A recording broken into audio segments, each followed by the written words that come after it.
반갑습니다. 부산대 특수교육과의 최진혁 교수라고 합니다. 오늘 그 28회 국내 세미나 코로나 이후 시대 장애학생 미래교육의 비전과 과제에 대하여 토론을 진행하게 되었습니다. 저희 개인적 소견을 말씀을 드리자면 저도 국내 국토관에서 진행하는 여러 국내 세미나라든지 국외 세미나, 국제 세미나를 참여를 해보았지만 오늘이 가장 역대급이었던 것 같습니다. 분야라든지 지금 오늘 발표해 주신 분들께서는 좀 다양한 분야인 것 같아요. AI도 있었고요, 특수교육도 있었고요, 그리고 응용미술도 있었고, 응용미술 속에서 이제 실내 건축까지 아우르고, 최종적인 우리의 목표라고 할 수 있는 행복까지 다루어지는 정말 융합적인 융합을 실현하는 이런 세미나였던 것 같습니다. 그럼 본격적으로 시작하기 앞서서 지금 보니까 지금 시청 중인 분들이 굉장히 많으신 걸로 알고 있는데, 이분들 국립특수교육원 유튜브 채널이지요? 구독과 좋아요, 댓글, 알림 설정 부탁드립니다. 지금 오늘 네 분께서 발표를 해주셨습니다. 제일 먼저 손지영 교수님께 질문을 드리겠습니다. 손지영 교수님께서는 지금도 연구를 진행 중인 걸로 알고 있는데, 이제 코로나 시대에 실제로 다가온 이런 미래교육, 특수교육에 있어서의 미래교육에 대해서 말씀을 해주셨습니다. 여러 가지 제한점이라든지 앞으로 나아가야 될 방향에 대해서 말씀을 해주셨는데, 특히 지금 미래교육을 실제로 수행해야 될 예비 특수교사분들이 정말 중요하다고 생각이 듭니다. 이렇게 미래 교육을 대비하기 위하여 특수교사의 양성은 어떻게 이루어져야 되는지 그 방향에 대해서 질문을 나왔습니다. 네, 답변을 해주시면 감사드리겠습니다. 네, 감사합니다. 우선 저도 실제 이제 대학에서 예비 특수교사를 양성을 이제 실제 하고 있는 이 입장에서 이번에 이 코로나로 인해서 정말 많은 고민을 하게 됐습니다. 그동안 사실 우리가 이제 교육부에서 교원 양성 이 과정에서 반드시 이제 포함을 해야만 하는 그런 다양한 이제 교육 내용과 또 뭐 과목이랑 이런 부분들에 대해서 많은 이제 가이드라인을 주고 또 그 지침대로 그 편람 지침대로 이제 대학에서는 운영을 하고 있는데요. 그동안 사실 이제 대학 입장에서는 우리가 오늘 세미나에서 많은 분들이 발표해 주신 미래 교육에서 필요한 그런 다양한 이제 융합적인 이 지식과 기술을 잘 활용할 수 있는 역량에 대해서는 대학에서 많은 고민을 하지 못했었습니다.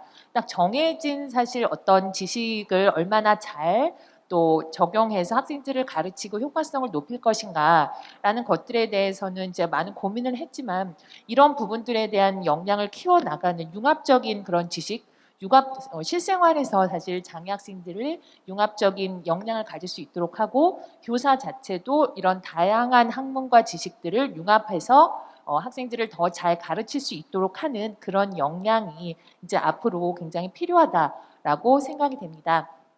그래서 제가 이제 지금 현재도 사실 이제 중등 교원 양성 과정에서는 교육 과정에 대한 강조를 굉장히 많이 하고 이제 그 편람에서도 많은 교육부에서도 지침이 내려오고 있는데요. 앞으로 이 미래 교육을 위해서 원격 수업뿐만 아니라 다양한 이제 융합적인 이 지식과 기술을 활용할 수 있도록 하는 그런 역량을 이제 대학에서부터 교사들이 배울 수 있도록 이런 교육부에서도 그런 이제 변화가 있어야 되겠고요. 대학 자체에서 이런 양성 과정에서 실제 사실 그 내용만 바뀌면 되는 게 아니라 대학에서 정말 융합적인 인재를 양성하기 위해서 대학에서 또 교육 방법이 바뀌어야 되거든요.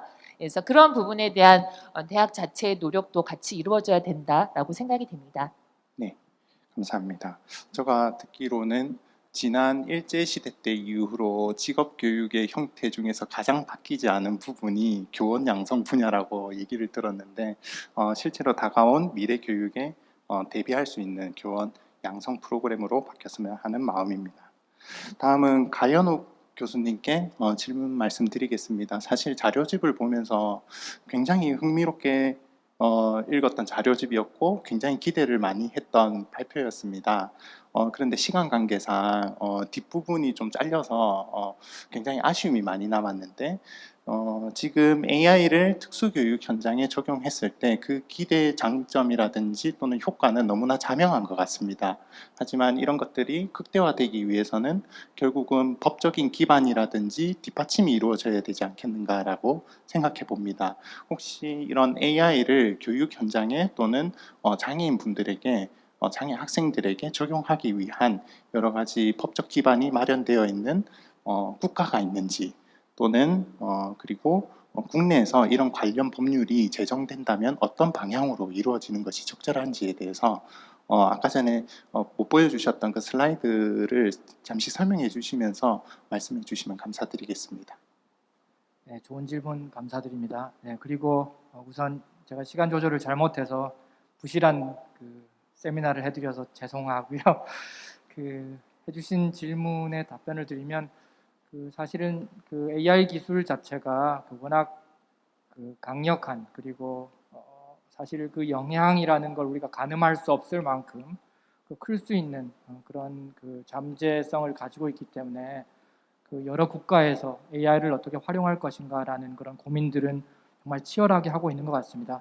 심지어는 그 구글 CEO 같은 경우는 인간이 발명한 그런 불이나 전기보다 오히려 AI 기술이 인간에게 훨씬 더 큰 영향을 끼칠 거다. 뭐 이런 말을 할 정도로 AI가 인간에게 미칠 수 있는 그런 영향을 어떤 분들은 그렇게 미리부터 이렇게 전망하고 예지하고 있는데요. 근데 안타깝게도 공식적으로 AI를 어떻게 적절히 사용할 것인가 그런 거에 대한 염려도 많고 기대도 많고 하지만 아직 공식적으로 이렇게 법률이 나와 있지는 않습니다. 가장 최근에 나온 그런 아주 따끈따끈한 자료 중에 하나는 지난 4월 21일 날 유럽 연합 집행부에서 AI를 어떻게 효과적으로 그리고 윤리적으로 사용할 것인가라는 그런 주제로 AI 기술 규제와 관련된 그런 법률 초안이 나와 있습니다. 굉장히 내용들을 살펴보시면 강력한 그런 규제 조항들이 들어가 있습니다. 자료집이나 슬라이드에 혹시 슬라이드가 나와 있다면 보시는 것처럼 죄송합니다. 원격 생체 인식을 금지하게 되어 있습니다. 생체 인식이라 그러면 굉장히 이렇게 심각한 그렇게 느껴지는데 사실은 얼굴 촬영 같은 것들도 원격으로는 못하도록 인공지능을 위해서는 그래서 공공장소에서 얼굴 촬영 같은 것들을 금지하겠다라는 조항이 들어가 있고요. 그리고 학교 직업 무슨 금융 상품과 관련된 그런 심사를 할 때라든지 결정할 때 이럴 때 AI 사용을 금지한다라고 되어 있고요. 그리고 사회적 점수를 매기는 그런 것 또는 어떤 행동을 조작하는 데 사용될 수 있는 그런 AI 기술의 활용 이것도 금지하게 되어 있고요. 그리고 아동과 장애인에 대한 그런 사용을 금지하겠다라고 되어 있습니다. 오용될 경우에 굉장한 위험성이 있기 때문에 그러나 사실은 직관적으로 우리가 생각할 수 있겠지만 이런 조항들, 이런 규정안들을 정말 지켜야 한다면 반드시 특수교육 분야에서의 AI 활용이라는 것은 상당 부분 제약을 받게 될 것입니다. 그렇기 때문에 사실은 이 법률안의 어떤 취지가 AI의 안전하고 윤리적인 사용이라는 그런 대의와 어떤 필요에는 우리가 공감을 하지만 예외 조항이라고 할 수 있을까요? 아니면 어떤 특별 사례라고 지대와 같은 그런 분야가 특수교육 분야가 아닐까라고 생각을 합니다. 앞에서 말씀드렸던 대로 AI 관련된 사용 규제 또는 그런 법안 자체가 아직은 없기 때문에 당연히 특수교육의 AI를 어떻게 활용할 것인가 이런 법안도 없지만 언론들은 좋은 사례로서 어떤 특수교육 대상자를 위한 출판물 관련된 그런 저작권을 우회할 수 있는 또는 예외로 적용받을 수 있는 그런 규제 같은 것들이 이미 만들어져 있고 그와 관련된 여러 가지 정책적 제안이나 노력들이 여전히 이루어지고 있는데요. 그와 같이 AI 법안들이 이제 유럽을 시작으로 만들어졌기 때문에 아마 선진국을 중심으로 해서 이제 실제로 점차 현실화될 텐데요. 그 법안이 시행되기 이전에 그래서 그 특수교육 전문가들이 이 법안이 그 어떻게 실제로 어떤 사회 현장마다 그 각 곳에 적용될지 또는 어떻게 그 활용할지에 대한 그런 정책적 제안들을 적극적으로 할 필요가 있지 않나 그런 생각을 하게 되고요. 앞에 말씀드렸던 대로 그런 그 출판물 또는 그런 교육적 그 활용도가 있는 그런 지적 재산이나 어떤 그 교구들에 대해서 적용받는 그런 기존의 그런 그 법률적 장치들이 다소의 인사이트를 주지 않을까 그렇게 생각을 하고 있습니다. 네, 답변 감사드립니다. 요약을 해보자면 실제로 그 AI 적용을 최대화시키는 가능성을 열어줄 수 있는 법적인 기반이 마련되는 것이 중요하지만 여러 가지 규제를 최소화하는 것도 중요하고 위험성을 최소화시킬 수 있는 방안으로 법적인 기반이 마련되어야 된다라고 말씀해 주신 것 같습니다. 네, 다음은 홍영희 팀장님, 네, 홍영일 팀장님께 질문을 드리겠습니다. 저도 정말 행복한 마음으로 들었습니다. 요약을 해보자면 이런 것 같습니다. 코로나 시대는 우리에게 uncertainty, 그러니까 불확실성을 주어졌고, 하지만 행복이라는 것은 이러한 우연과 불확실성을 즐길 줄 아는 것이 행복이다. 그렇다면 과거의 교육은 학교라는 이런 비유적 울타리 속에서 이루어졌는데 이 코로나는 어떻게 보면은 우리에게 주어진 이 불확실성을 이겨낼 수 있는 행복으로 만들 수 있는 기회가 주어진 것이다. 그렇기 때문에 미래 교육을 학교라는 비유적 울타리 속에서 벗어나게 만들어주는 기회일 수 있다라고 해주신 것 같습니다. 그러면서 가장 마음에 담았던 것은 지금 현재 미래 교육에서 가장 크게 다루고 있는 배움의 주체가 아니라 행동함으로써의 학습의 주체로서 학생이 언급되고 있는 거라고 생각이 들었습니다. 관련하여 질문을 드리도록 하겠습니다. 실제로 그 주요 내용 중에서 저희 특수교사분들이라든지 특수교육 서비스를 제공하는 여러 관련자분들께서는 학생의 행복에 대해서 굉장히 많이 고민을 하시고 어떻게 하면 학생들을 행복하게 교육할 수 있을까에 대해서 많은 고민을 하고 계십니다. 하지만 정작 그 특수교사 자신의 행복에 대해서, 종사자 자신의 행복에 대해서 고민을 상대적으로 덜 하시고 계시는 경향이 있거든요. 이러한 코로나 시대를 살아가면서 특수교사의 행복이라든지 자기 결정성의 중요성에 대해서 말씀을 해주시면 더 자세하게 말씀을 해주시면 좋을 것 같고요. 이것을 위해서 특수교사가 어떻게 했으면 좋겠는지에 대해서 말씀해 주시면 감사드리겠습니다. 네, 그 요약을 너무 잘해주셔서 마치 제가 제 강의 듣는 것 같은 느낌이 들었는데요. 너무 감사드리고요. 지금 이제 질문을 주신 게 정작 교사가 행복해야 된다라고 말씀하셨고, 그래서 무엇을 고민을 더 해야 되겠는가 말씀 주셨는데, 이 행복은 연구가 그렇게 깊은 오랜 역사를 갖고 있지는 않아요. 그런데 최근 일천하지만 행복 연구는 행복 심리학에서도 연구하지만 진화 심리학이라든가 인지 뇌과학이라든가 혹은 기타 경제학 등등 여러 분야에서 융합적으로 연구를 하고 있는데요. 그런데 이 다양한 행복의 연구가 공통적으로 주장하는 이것이 수렴되는 지점에 어떤 주장이 있냐면, 사실 내가 행복한가? 내가 행복해지기 위해서는 돈이 더 있었으면 좋겠고 시간적 여유가 있었으면 좋겠고 내가 담당하는 아이들이 좀 편안한 아이들이었으면 좋겠다라는 어떤 여러 조건들을 생각을 하지만 많은 연구들은 일단 내가 행복해지면 이러한 상황들을 바라보는 눈이 달라지고 이것을 조절할 수 있는 나의 능력이 달라지게 되어서 먼저 행복해질 것을 요구할 필요가 있다. 이런 일관된 이야기를 하고 있습니다. 인간이 긍정적인 정서가 높아지면 시야가 넓어집니다. 관점이 넓어지고요. 그리고 회복 탄력성을 비롯하여 건강이라든가 여러 가지 우리가 원하는 좋은 징조들이 행복해지고 나서 사후에 이렇게 나타나는 그런 경향성들을 많이 보여주고 있는데요. 결국은 우리가 아까 제가 이제 발표에서도 말씀드렸던 불확실성이 가득한 미래 사회가 요구하는 직관력이라든가 결단력 혹은 창의적 발상 이런 것들은 결국 행복감이 높은 사람들에게서 자연스럽게 드러나는 특성으로 이제 보여지고 있기 때문에 결국 일단 행복해질 것, 네, 이런 생각을 할 수가 있습니다. 문제는 당장 행복해지라고 내가 과연 지금 나 행복하지 않은데 아무리 생각해도 이제 이런 문제가 있는데요. 자기 결정성이 여기서 또 중요하게 우리가 고려해 볼 필요가 있습니다. 유능감을 경험하고 그다음에 좋은 관계성 속에서 내가 충분히 내 의사결정을 스스로 할 수 있는 주체적 자율감을 충족감을 느낄 수 있으면 우리가 자기결정성을 충족감을 느낀다고 표현을 하는데요. 내가 내 행동에 내 운명에 스스로의 결정성을 가질 수 있다. 이 느낌을 하나 예만 들어볼게요.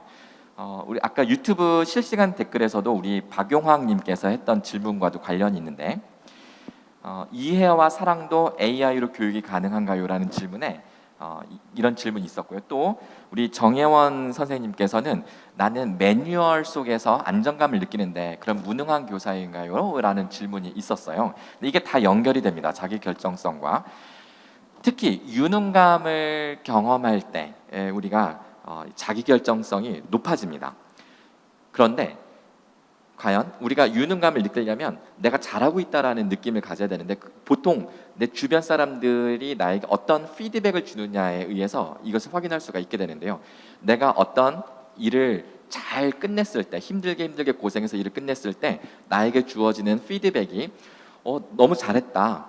충분히 잘하고 있어. 너무 걱정하지 말고 이대로만 하면 돼. 충분히 잘하고 있으니까 힘내세요. 라는 이야기를 들었을 때 유능감을 느끼는 사람이 있는가 하면 헐, 대박. 선생님 어떻게 그런 생각을 다 하셨어요?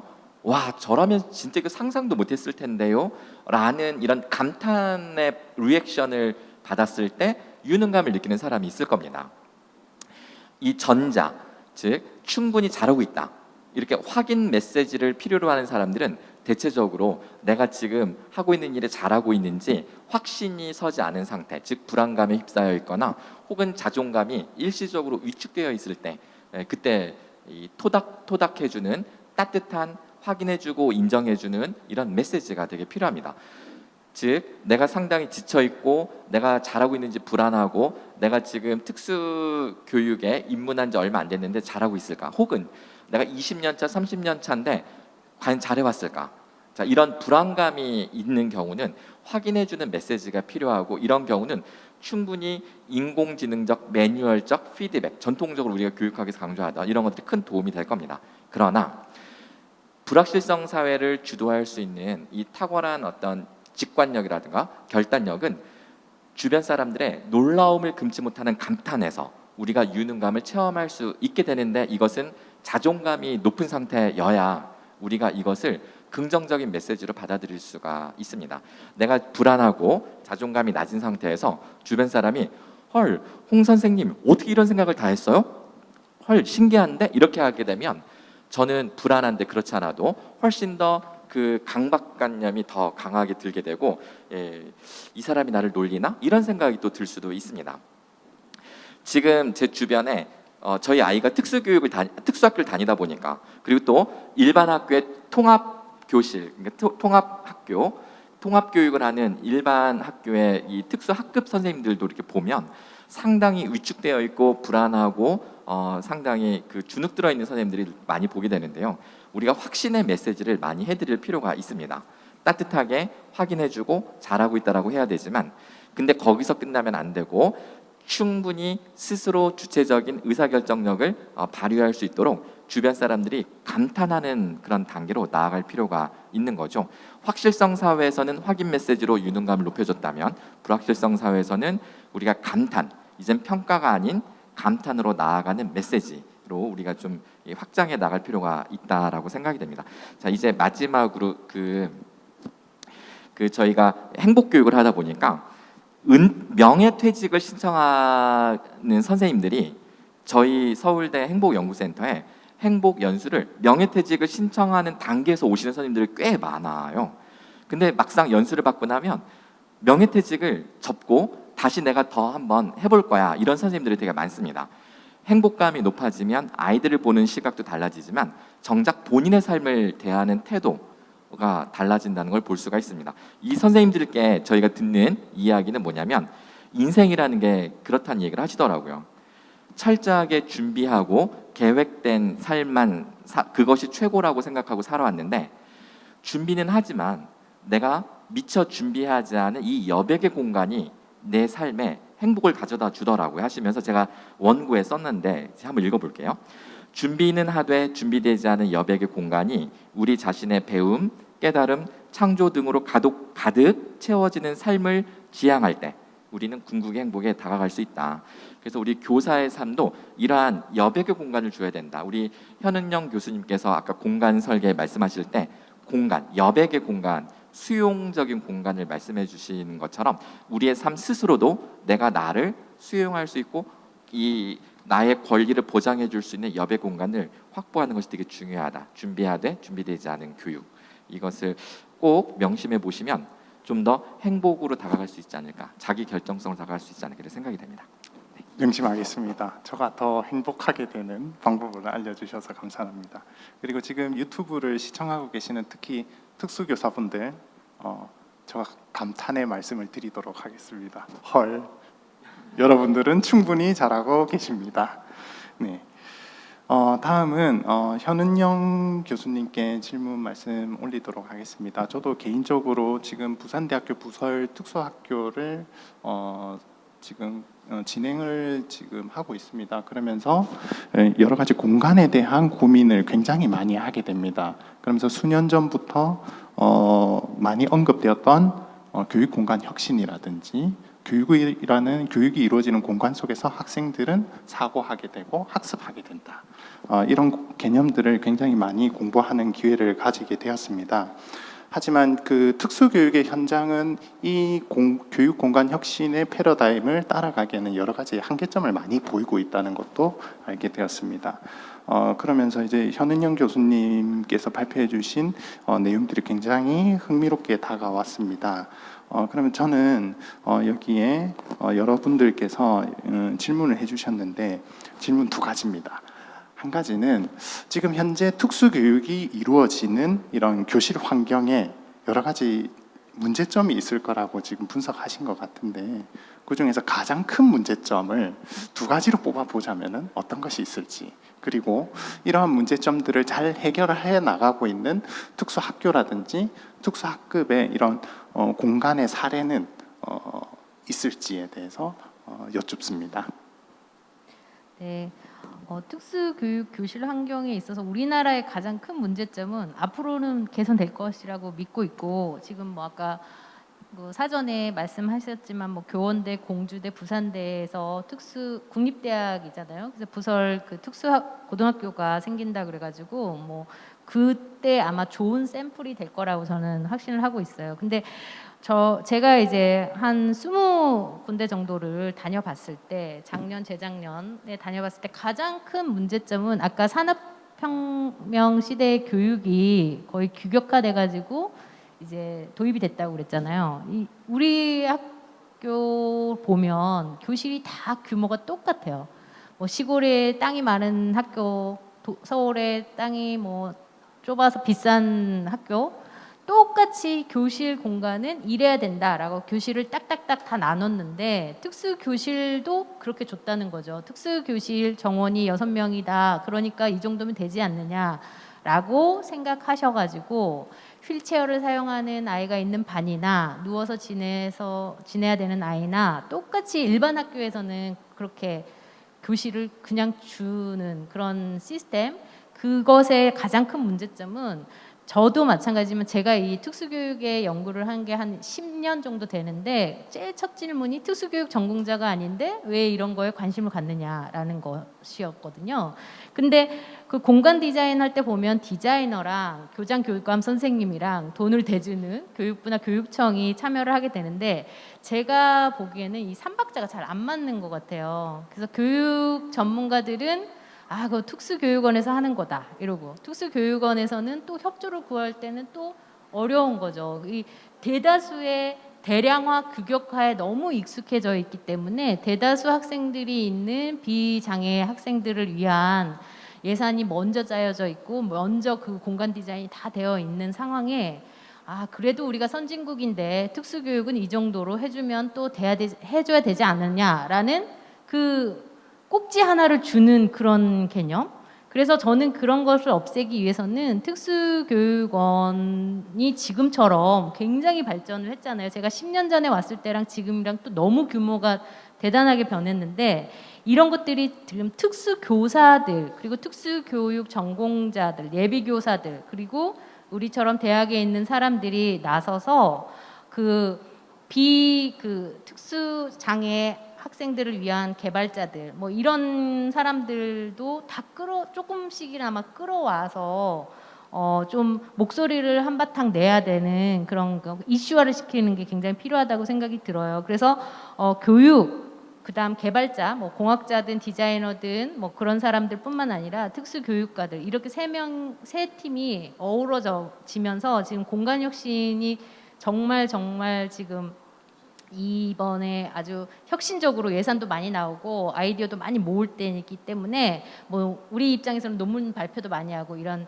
컨퍼런스 같은 경우에도 적극적으로 참여하고 그래야 되지 않나 이런 생각이 듭니다. 그래서 특수교사 선생님들도 뭐 저도 사실은 여기 그 페이스북에 지금 아까 그 PD를 좀 많이 봤거든요. 특수교사 선생님들 모임 뭐 이런 거 제가 거기에서 뭐 활동은 안 하지만 그걸 보면서 특수교사 선생님들이 연구가 어떤 식으로 진행되고 있는지 제가 서치를 좀 많이 하는 편인데 그 목소리들을 내는 선생님들은 개인 블로그나 페이스북을 운영하는 것처럼 느껴지지만 그 굉장히 특수교육에 대한 방향성을 전파시키는데 앞장서는 선생님이시거든요. 그래서 선생님들이 개인적으로 혹시 관심이 있다 그러면 개인적인 그런 노력뿐만 아니라 이런 그 교사 연구회랄지 발표회랄지 그런 사례들을 공유하는데 굉장히 앞장서서 우리 특수교육도 그 다양한 전문가들이 이렇게 함께 하고 있다. 그래서 우리도 변화의 그 혁신의 중앙에 있다. 이런 목소리들을 좀 소위 말하는 좀 홍보도 많이 하는 그런 자기 PR 시대에 좀 적극적으로 참여를 해야 되겠고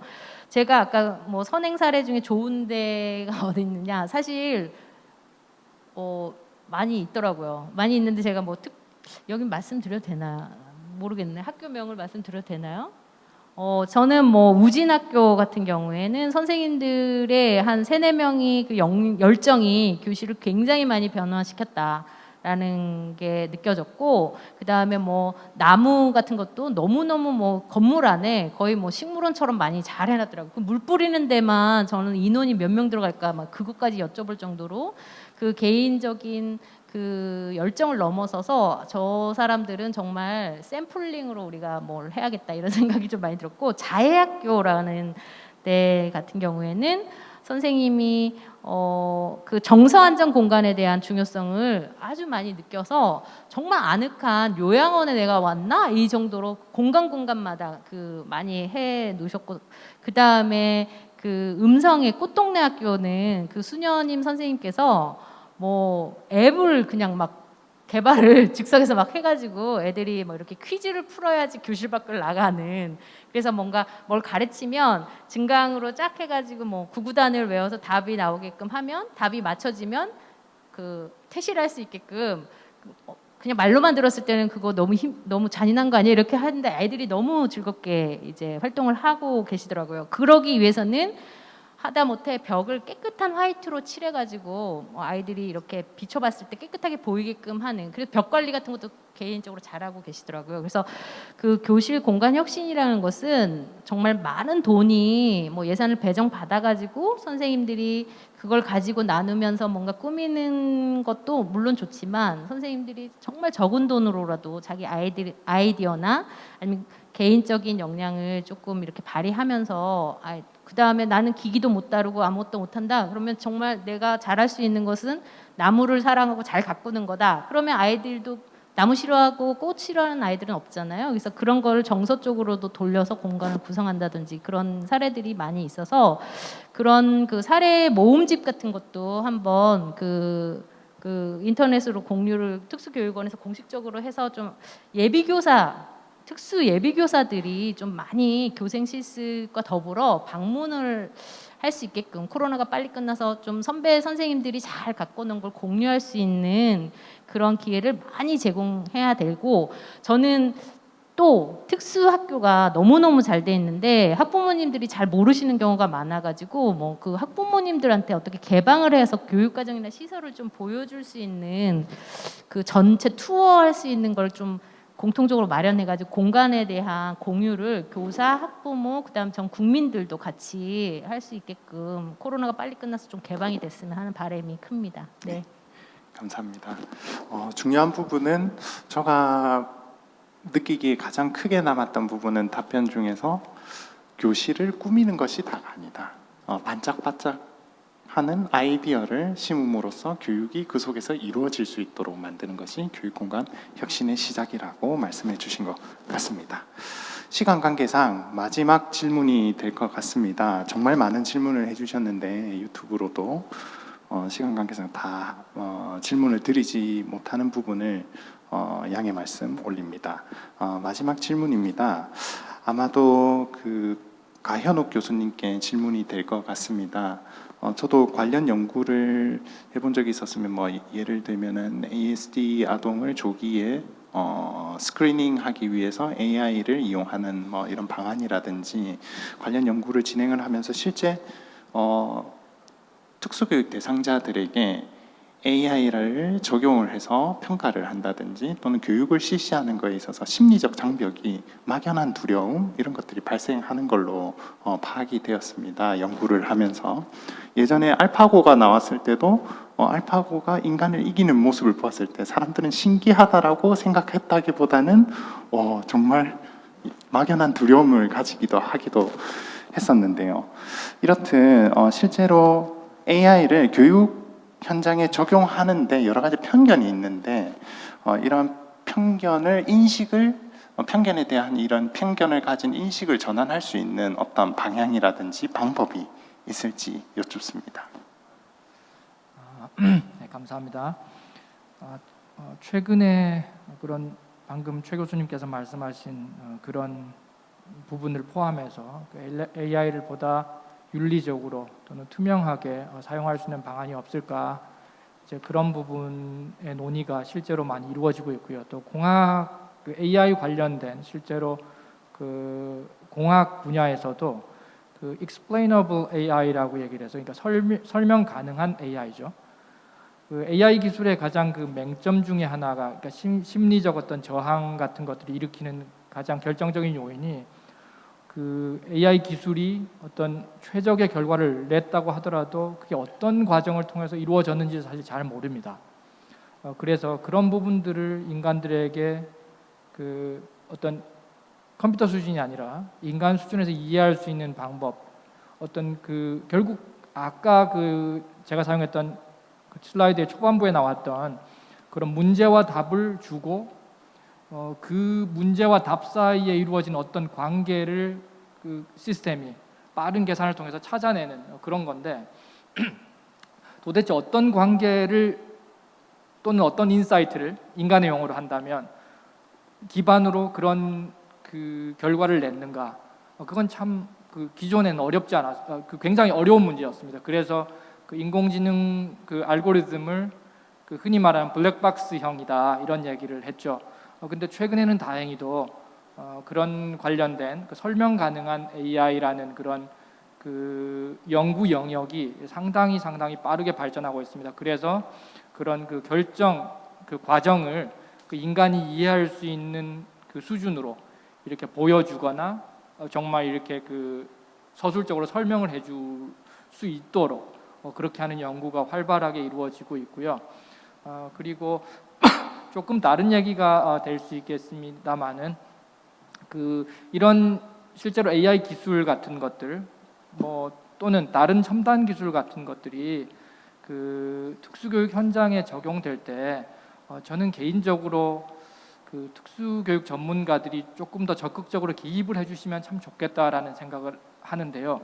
왜 그런 생각을 하게 됐냐 그러면 그 사실은 그 현재 우리가 사용하는 기술은 AI뿐만 아니라 그 일반인보다 장애인을 훨씬 많이 닮아 있습니다. 그러니까 인간이 만든 기술이 사실 완벽하지가 않지 않습니까? 굉장히 잘 보는 것 같지만 그 컴퓨터 비전이 사람의 눈처럼 잘 못 보잖아요, 그렇죠? 그러니까 소리를 잘 판독하지만 사람이 듣는 것만큼 잘 판독을 못합니다. 사실은 그 지적인 영역에도 마찬가지입니다. 인간의 학습 능력이나 많이 좋아졌지만 인간의 이해 수준 또는 인간의 표현 수준에 미치지 못합니다. 그런 점에서 본다면 현재 여러 가지 기술이 일반인보다는 장애인을 훨씬 많이 닮았습니다. 그래서 그 기술을 현재의 기술을 진보시키고 업그레이드 시키는 데 있어서 어떤 그 장애인을 현장에서 많이 대하고 어떤 그들을 돕고 있는 그런 분들을 관찰하고 이런 데서 얻어진 많은 인사이트들이 그 기술 개발 또 기술의 진보에서 굉장한 도움을 얻게 됩니다. 저도 개인적으로 한 가지 사례가 있는데요. 그 라이다라는 기술, 그 센서 기술을 통해서 이렇게 스마트 휠체어를 만드는데 라이다라는 센서는 그 장애물을 탐지하는 일종의 레이더 같은 기술인데요. 그 이제 빔을 쏴서 그 이제 물체에 부딪히면 이렇게 돌아오는 그런 것들을 가지고 이제 계산을 합니다. 보통 공학자들은 그걸 수학적으로 막 모델을 만들어서 계산하는데 저는 시각장애인으로서 그 라이다의 원리가 너무 체감적으로 와닿습니다. 왜냐하면 제가 지팡이를 그런 식으로 사용하거든요. 그러니까 눈에 안 보이는 일종의 지팡이와 똑같은 거죠.